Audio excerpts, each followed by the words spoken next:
Baby J en el beat. Griten duro mi nombre, duro lo quiero escuchar. Ya lo fucking maldito ya. Y todas las noches.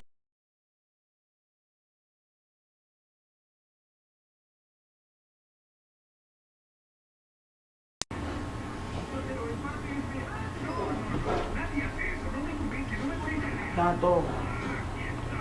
No, yo lo que llamando para decir que yo no voy a poder ir. Que ahora mismo estoy ocupado por par de fiestas que tengo. Espérate, me están llamando esto, te llamo ahora. Tato.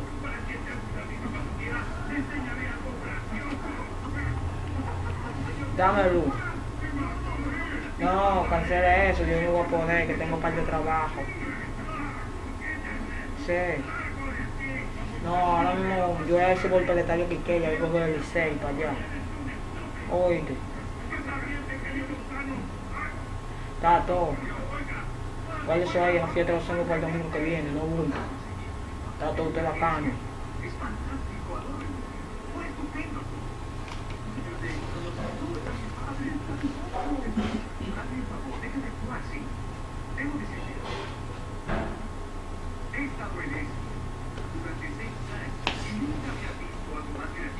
¿Qué es lo que es, mi gente? Este es Edison, el chamaquito de los cuartos, porque vean que uno es bacano, que uno no es frisado.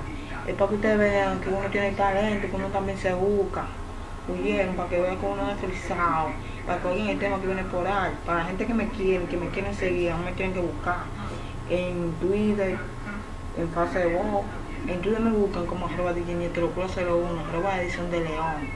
En Facebook, tú lo sabes, Edison el chamaquito de los cuartos, artista urbano, me gusta, sin hacer bulla. Por ahí viene un temita bacanísimo.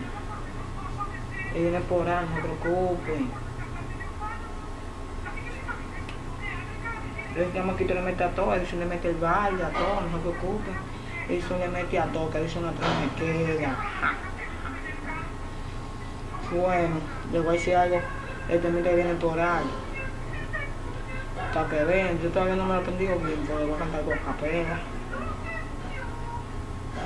Edison, el chamaquito de los cuartos. DJ Nieto Locura, produciendo en la cocina. Todo contra mí, todo contra mí. Pero no hay fuerza para poderme derribar, todo contra mí, todo contra mí. Pero no hay fuerza para poderme derribar, todo contra mí, todo contra mí. Pero no hay fuerza para poderme derribar, todo contra mí, todo contra mí. Pero no hay fuerza para poderme derribar. Ya yo me voy a buscar la mano, me limpié el barrio y voy a representar a Santo Domingo Norte. Me voy a buscar por Pili mi jipeta, oíste, ando todo en la jipeta, no le pare que yo ando bacano, siempre suave. Eso es lo que viene por ahí hoy. Eso me chamaquito del cuarto. El bonito,